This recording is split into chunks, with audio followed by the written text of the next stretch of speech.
اللهم صل علی سیدنا محمد وعلی آلہ وصحبہ دعوت و ہدایت کی ایک ہنسی شفق لے کر میرے مصطفیٰ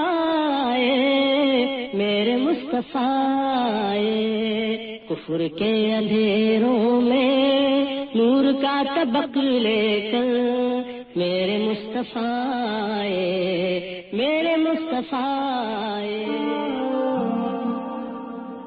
الرحیق المختوم Episode 12.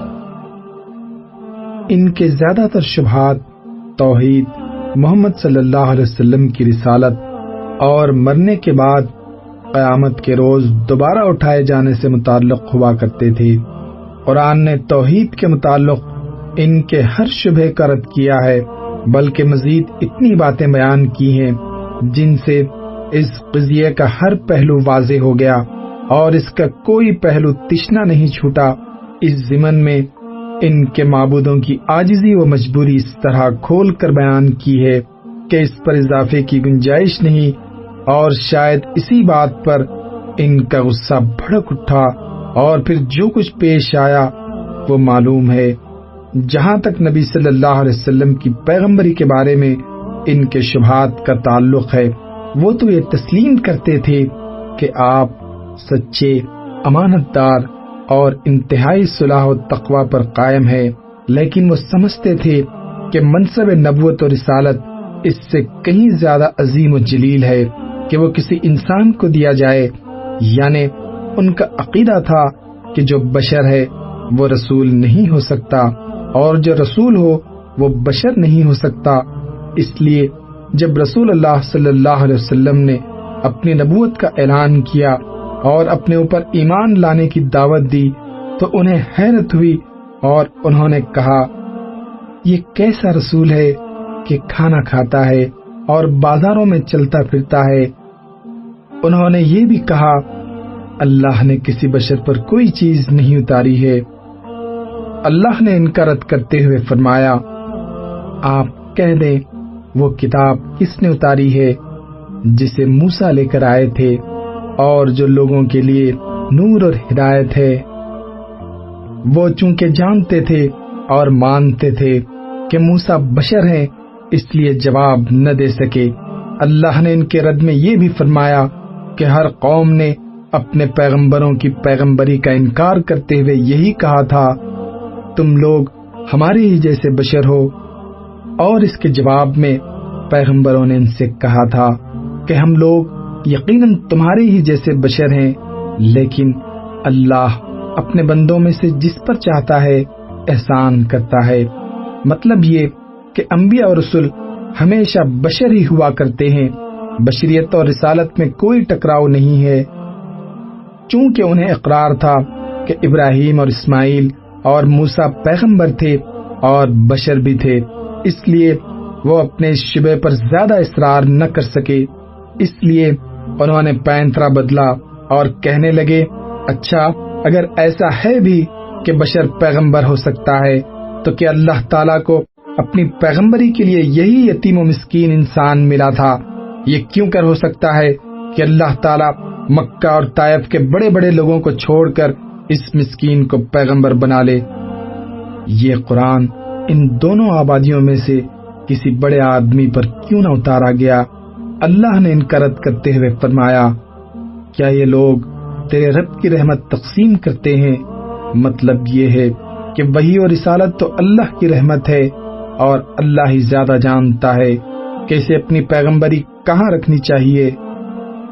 ان جوابات کے بعد مشرکین نے ایک اور پہلو بدلا اور کہنے لگے کہ دنیا کے بادشاہوں کے الچی تو قدم و حشم کے جلو میں چلتے ہیں، ان کا بڑا جاہ و جلال ہوا کرتا ہے اور ان کے لیے ہر طرح کے سامان زندگی مہیا رہا کرتے ہیں، پھر محمد کا کیا معاملہ ہے کہ وہ اللہ کے رسول ہونے کا دعویٰ کرتے ہیں اور انہیں لقمہ زندگی کے لیے بازاروں کے چکر بھی کاٹنا پڑتے ہیں۔ ان پر کوئی فرشتہ کیوں نہیں اتارا گیا جو ان کے ساتھ ڈرانے والا ہوتا، یا ان کی طرف خزانہ کیوں نہیں ڈالا گیا، یا ان کا کوئی باغ ہی ہوتا جس سے وہ کھاتے۔ اور ظالموں نے کہا کہ تم لوگ تو ایک جادو کیے ہوئے آدمی کی پیروی کر رہے ہو۔ اللہ نے اس ساری کٹ حجتی کا ایک مختصر سا جواب دیا کہ محمد اللہ کے رسول ہیں صلی اللہ علیہ وسلم، یعنی آپ کی مہم یہ ہے کہ آپ ہر چھوٹے بڑے، کمزور اور طاقتور، شریف اور پست، آزاد اور غلام تک اللہ کا پیغام پہنچا دیں۔ لہذا اگر ایسا ہوتا کہ آپ بھی بادشاہوں کے ایلچیوں کی طرح جاہ و جلال، قدم و حشم، عدلی اور جلوہ میں چلنے والوں کے ساتھ بھیجے جاتے تو کمزور اور چھوٹے لوگ تو آپ تک پہنچ ہی نہیں سکتے تھے کہ آپ سے کس طرح کا استفادہ کر سکیں، حالانکہ یہی جمہور ہے۔ لہذا ایسی صورت میں پیغمبر بنانے کا مقصد ہی فوت ہو جاتا اور اس کا کوئی قابل ذکر فائدہ نہ ہوتا۔ جہاں تک مرنے کے بعد دوبارہ اٹھائے جانے کے معاملے کا تعلق ہے تو اس کے انکار کے لیے مشرکین کے پاس حیرت و استعجاب اور عقلی استباط کے علاوہ کوئی دلیل نہ تھی۔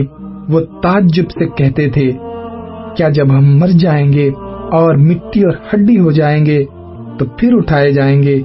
کیا ہمارے پہلے باپ دادا بھی؟ پھر خود ہی کہتے تھے یہ دور کی واپسی ہے۔ وہ تعجب سے کہتے، کیا ہم تمہیں ایک ایسا آدمی نہ بتلائیں جو خبر دیتا ہے کہ جب تم لوگ بالکل ریزہ ریزہ ہو جاؤ گے تو پھر تمہاری ایک نئی پیدائش ہوگی؟ معلوم نہیں اس نے اللہ پر جھوٹ گھڑا ہے یا اس کو پاگل پن ہے۔ کہنے والے نے یہ بھی کہا، کیا موت، اس کے بعد زندگی، اس کے بعد حشر؟ امر یہ تو خرافات کی بات ہے۔ اللہ نے اس کی تردید کے لیے دنیا میں پیش آنے والے حالات پر ان کی نظر ڈلوائی کہ دیکھو، ظالم اپنے ظلم کی جزا پائے بغیر دنیا سے گزر جاتا ہے، اور مظلوم بھی ظالم سے اپنا حق وصول کیے بغیر موت سے دوچار ہو جاتا ہے۔ محسن اور صالح اپنے احسان اور صلح کا بدلہ پائے بغیر فوت ہو جاتا ہے، اور فاجر اور بدکار اپنی بد عملی کی سزا پائے بغیر مر جاتا ہے۔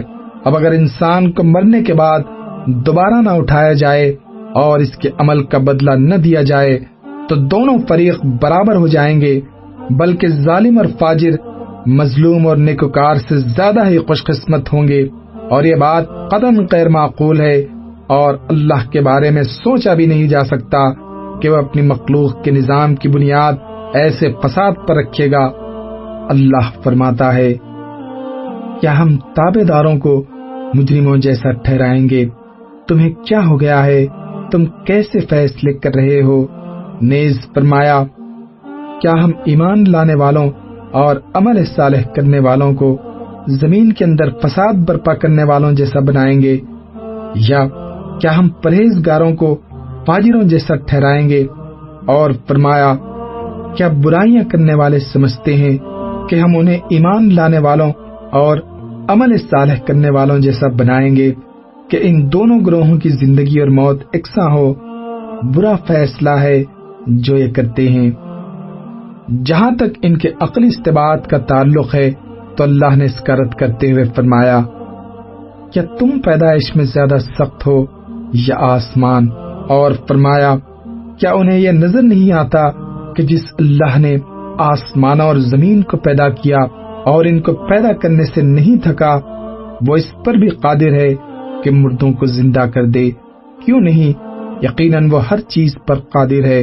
نیز فرمایا، تم پہلی پیدائش تو جانتے ہی ہو، پھر حقیقت کیوں نہیں مانتے؟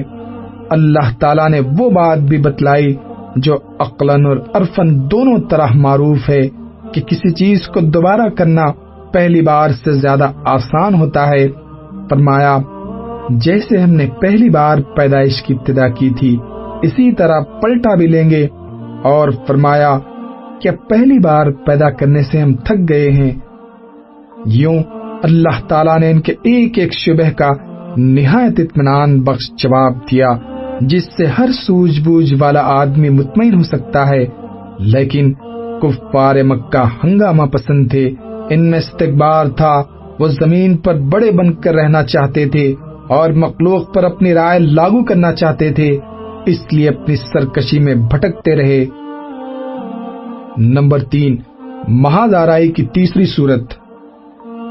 پہلوؤں کے واقعات اور افسانوں سے قرآن کا مقابلہ کرنا اور لوگوں کو قرآن کی سماعت سے دور رکھنا۔ مشرکین اپنے مذکورہ شبہات کو پھیلانے کے علاوہ ہر ممکن طریقے سے لوگوں کو قرآن کی سماعت سے دور رکھنے کی کوشش بھی کرتے، چنانچہ وہ لوگوں کو ایسی جگہوں سے بھگاتے، اور جب دیکھتے کہ نبی صلی اللہ علیہ وسلم دعوت و تبلیغ کے لیے اٹھنا چاہتے ہیں یا نماز میں قرآن کی تلاوت فرما رہے ہیں تو شور کرتے اور تالیاں اور سیٹیاں بجاتے۔ اللہ فرماتا ہے، کفار نے کہا یہ قرآن نہ سنو اور اس میں شور مچاؤ تاکہ تم غالب رہو۔ اس صورتحال کا نتیجہ یہ تھا کہ نبی صلی اللہ علیہ وسلم کو ان کے مجموعوں اور محفلوں کے اندر پہلی بار قرآن تلاوت کرنے کا موقع 5ویں سنہ نبوت کے اخیر میں مل سکا، وہ بھی اس طرح کہ آپ نے اچانک کھڑے ہو کر قرآن کی تلاوت شروع کر دی اور پہلے سے کسی کو اس کا اندازہ نہ ہو سکا۔ نضر بن حارث قریش کے شیطانوں میں سے ایک شیطان تھا، وہ ہیرا گیا، وہاں بادشاہوں کے واقعات اور رستم و اسفندیار کے قصے سیکھے، پھر واپس آیا تو جب رسول اللہ صلی اللہ علیہ وسلم کسی جگہ بیٹھ کر اللہ کی باتیں کرتے اور اس کی گرفت سے لوگوں کو ڈراتے تو آپ کے بعد یہ شخص وہاں پہنچ جاتا اور کہتا کہ واللہ محمد کی باتیں مجھ سے بہتر نہیں۔ اس کے بعد وہ فارس کے بادشاہوں اور رستم و اسفندیار کے قصے سناتا، پھر کہتا آخر کس بنا پر محمد کی بات مجھ سے بہتر ہے۔ ابن عباس کی ایک روایت ہے کہ نضر نے ایک لونڈی خرید رکھی تھی، جب وہ کسی آدمی کے متعلق سنتا کہ وہ نبی صلی اللہ علیہ وسلم کی طرف مائل ہے تو اس کو اس لونڈی کے پاس لے جا کر کہتا اسے کھلاؤ پلاؤ اور گانے سناؤ، یہ تمہارے لیے اس سے بہتر ہے جس کی طرف تم کو محمد بلاتے ہیں۔